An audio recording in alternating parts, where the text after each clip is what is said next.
Hello everyone. I hope you all have understood the last video. In previous videos I have explained about the economic policies, new economic policy 1991.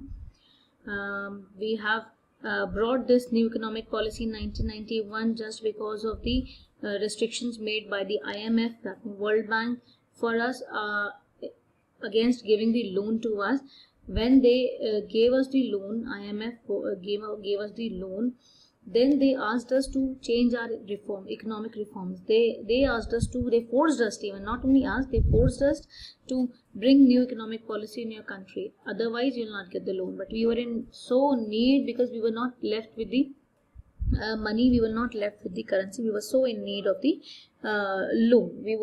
The public sector was totally in debt. Now public sector had taken earlier so many loans and they had to pay interest also, as well as they have done so many expenditures also in the economy. Due to those expenditure, money supply was increasing, many problems arise. Now we'll study liberalization, privatization and globalization separately in our this video. First I'll give you a short explanation about liberalization, privatization and globalization. Liberalization means making private sector or the import and export everything liberal, free from the clutches of the or we can say that free from the restrictions or barriers put it on by the government. Earlier government has put on the license burden on the private sector, import duty, export duty, tariffs, quotas, so many restrictions or trade barriers burdened by the government. Now removing all these restrictions was known as the liberalization. Liberalizing private sector to enter into any sector, enter into any field, grow it. If they want to, if there is any existing private sector, they can produce variety of goods without any license, and if they want to open a new industry, they can without any license. And privatization means अपनी government sector ने अपनी जो भी industries हैं उनको बेच देना private sector को, कि मतलब वो अब हमारा राइट नहीं है, अब हमारी ओनरशिप खत्म, हमारी मतलब गवर्नमेंट की ओनरशिप खत्म और अब वो ओनरशिप बन जाएगी प्राइवेट सेक्टर की, सारा कंट्रोल प्राइवेट सेक्टर के हाथ में दे देना. This is what called privatisation. And globalization means integrating the national economy with the world economy. हमारी national economy को world की economy के साथ जोड़ना, making our economy a borderless world, borderless economy, कि कोई border है ही नहीं, आप कहीं से भी आप कोई भी trade कर सकते हो, कोई आपके ऊपर कोई restriction नहीं है. So अब हम लोग in depth पढ़ेंगे. सबसे पहले आ जाता है liberalization. अभी जैसे कि हम लोगों ने पढ़ा, liberalisation means removal of entry and growth restrictions. जो भी कोई नई प्राइवेट सेक्टर खोलना चाहता था तो पहले रेस्ट्रिक्शन था that you have to take the licence, and if there was existing private sector, अगर उनको कोई अपना नया प्रोडक्ट लॉन्च करना है तो that then also they need the licence. तो ग्रोथ रेस्ट्रिक्शंस और एंट्री रेस्ट्रिक्शंस खत्म कर दिए गए थे. एम क्या था कि जो हमारी इकोनॉमी की पोटेंशियल है ग्रो करने की, कितना ज्यादा हमारी इकोनॉमी ग्रो कर सकती है, प्राइवेट सेक्टर बहुत ज्यादा कम्पीट कर सकता है. अगर हम ग्लोबलाइजेशन भी लेकर आते हैं, बाहर से जो भी हम लोग रेस्ट्रिक्शंस लगा रहे हैं, बाहर की एमएनसीज को अगर हम लोग एनकरेज करेंगे कि यहाँ पे आओ, इन्वेस्ट करो और एक्सपेंड करो, तो उससे क्या होगा, हमारे यहाँ पे कंपटीशन बढ़ेगा, हमारा इकोनॉमिक पोटेंशियल जो है वो बहुत ज्यादा इंक्रीज होगा. But government was not in the stage of trusting all these things. So government was only trusting themselves, like public sector will do the social benefit and the growth of the economy, private sector will exploit the social welfare. So this was the thing, this was the mentality of the public sector earlier. But after this new economic policy, they have to leave this mentality, they have to encourage private sector and the MNCs also to invest and expand in the economy. By this we unlock the economic potential of the country.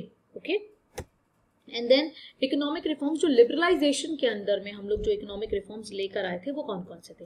हमने financial sector में कुछ changes किए, foreign exchange के अंदर जो भी हमारी policies थी उसको भी हमने चेंज किया, इंडस्ट्रियल सेक्टर में भी हम लोग रिफॉर्म्स लेके आए, टैक्स रिफॉर्म्स जिसे फिस्कल रिफॉर्म्स भी बोल सकते हैं, और जो हमारा ट्रेडिंग और इन्वेस्टमेंट पॉलिसी थी, जो भी पॉलिसीज हमारी बनी थी 1950 से 1990 में, उसको हम लोगों ने यहाँ पे चेंज किया. तो सबसे पहले हम देखेंगे फाइनेंशियल सेक्टर रिफॉर्म, जहां पे पैसे की बात सारी आ जाती है. तो फाइनेंशियल सेक्टर रिफॉर्म्स में सारे फाइनेंशियल इंस्टीट्यूशंस आएंगे, जैसे commercial banks, investment bank, stock exchange operations, foreign exchange market, and these all financial sector was regulated by RBI. Regulated by RBI. RBI ने रेगुलेट करता था, कमांड करता था, सुपरवाइज करता था. अब आरबीआई ने भी अपना रूप चेंज किया, हम देखते हैं आगे. तो इसमें क्या है, FARE, you can learn it as FARE. First was foreign investment limit in banks was raised to around 51%.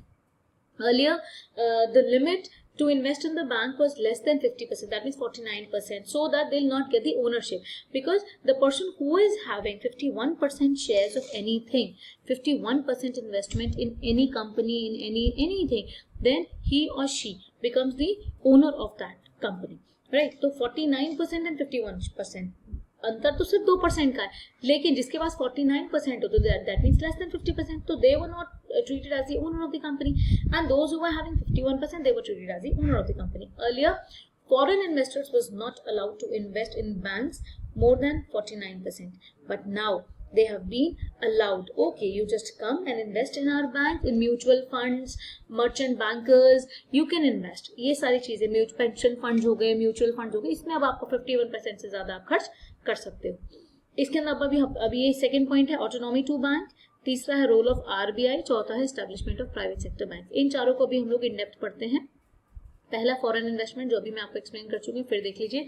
Foreign institutional investors such as merchant bankers, mutual funds and pension funds were now allowed to invest in Indian financial market, and that also up to around 51%. They become the owner of that investment. Now, autonomy to banks to set up new branches. अब जितने भी banks हमारे यहाँ पे हैं, पहले क्या होता था, अगर आपको कोई नया बैंक खोलना है, सपोज एक बैंक का मैं नाम लेती हूँ, एसबीआई है. एसबीआई ने अगर अपनी कोई ब्रांच कहीं पे खोलनी है तो पहले उसे पूरा परमिशन लेनी पड़ती थी आरबीआई से, मैं ये खोलना चाहता हूँ, ये है, यहाँ मैं खोलूंगी नहीं. अगर आरबीआई ने डिनाई कर दिया तो they were not allowed to open the branches. RBI ने अलाउ किया, only then they were allowed to open the branches. But now they have given the freedom to all the banks that you can set up your branches anywhere in the economy, but for setting up your branches you have to follow some terms and conditions that were made by the RBI. Although you don't need the approval by the RBI at every moment, but you have to follow some terms and conditions. So banks were given freedom to set up new branches after the fulfillment of certain conditions without the approval of the RBI. Third, the role of RBI. Earlier RBI was the regulator only. RBI was the commanding authority. हर चीज की command करता था. If you will not follow, I'll de-recognize you. हर चीज का command करता था. तो सारे बैंक जो थे उससे डर के रहते थे. बट नाउ डर के इन द सेंस, अगर उसने डी-रिकॉग्नाइज कर दिया तो बैंक्स की जो खुद की जो वैल्यू है वो कम हो जाएगी, लोगों का ट्रस्ट बैंक पर से खत्म हो जाएगा. तो दिस वाज द आरबीआई. वो सुपरवाइज करता था, देखता था और ऑर्डर्स देता था. But now RBI has changed it's function from the as a regulator to the facilitator. Earlier it acts as a regulator. वो regulate करता था, command करता था, but अब वो regulate नहीं करता, अब वो facilitate करता. Although supervise वो अभी भी करता है कि लोगों ने terms and conditions, that means जो banks आगे खुले हैं उन्होंने terms and conditions follow किए हैं या नहीं किए हैं, but अभी वो facilitator की तरह काम भी करता है, facilities provide करता है. और जो बैंक्स हैं, जो भी फाइनेंशियल अथॉरिटीज हैं, फाइनेंशियल सेक्टर्स हैं, वो अपने लेवल पे कोई भी डिसीजन ले सकते हैं. पहले नहीं ले सकते थे, पहले हर चीज आरबीआई से पूछनी पड़ती थी. But now RBI is not acting as a regulator. Now you can take decisions on financial matters on your own without consulting the RBI. But you have to keep in mind the terms and conditions which have been laid by the RBI. Last is establishment of the private sector banks in India.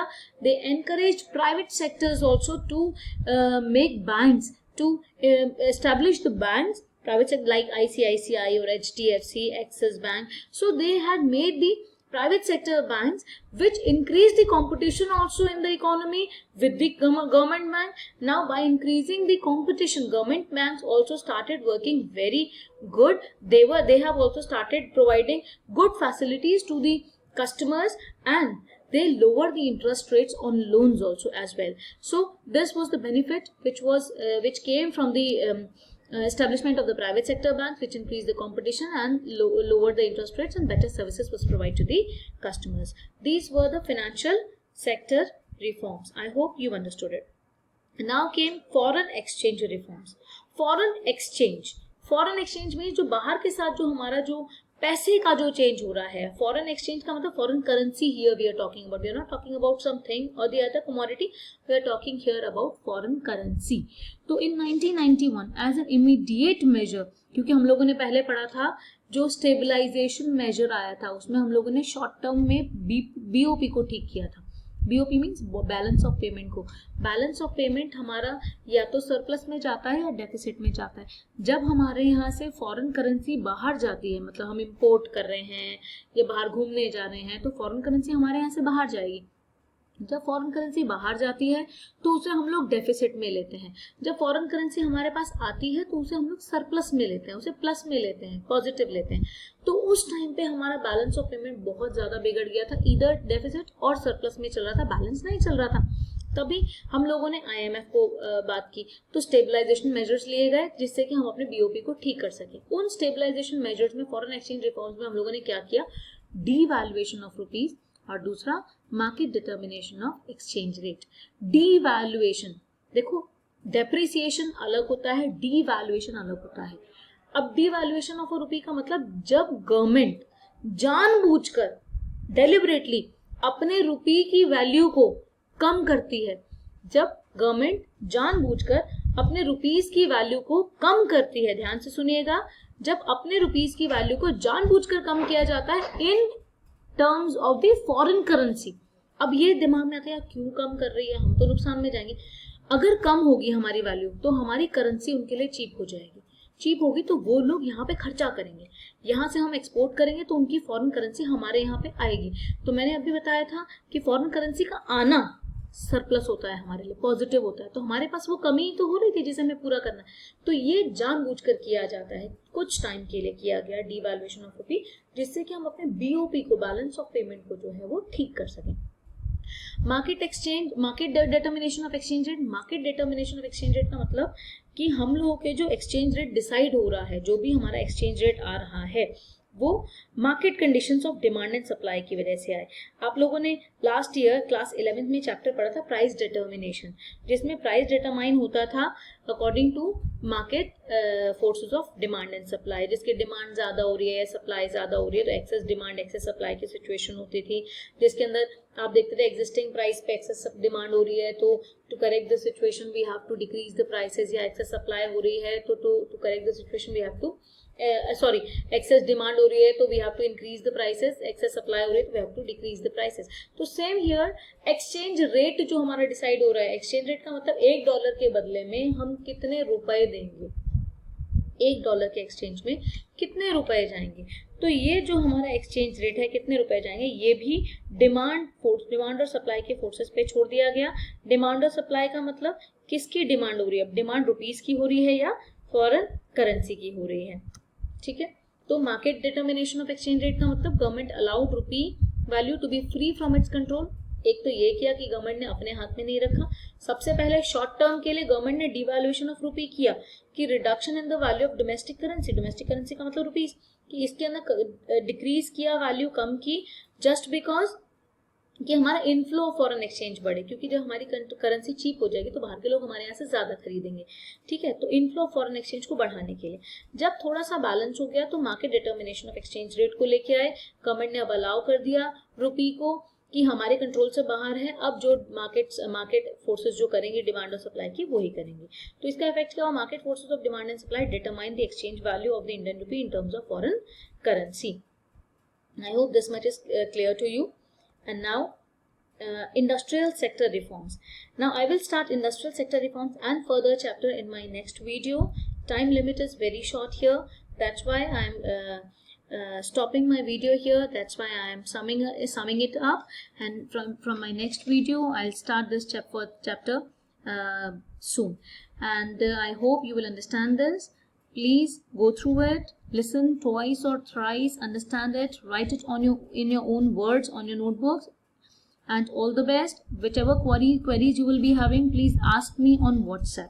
Thank you. All the best. God bless you.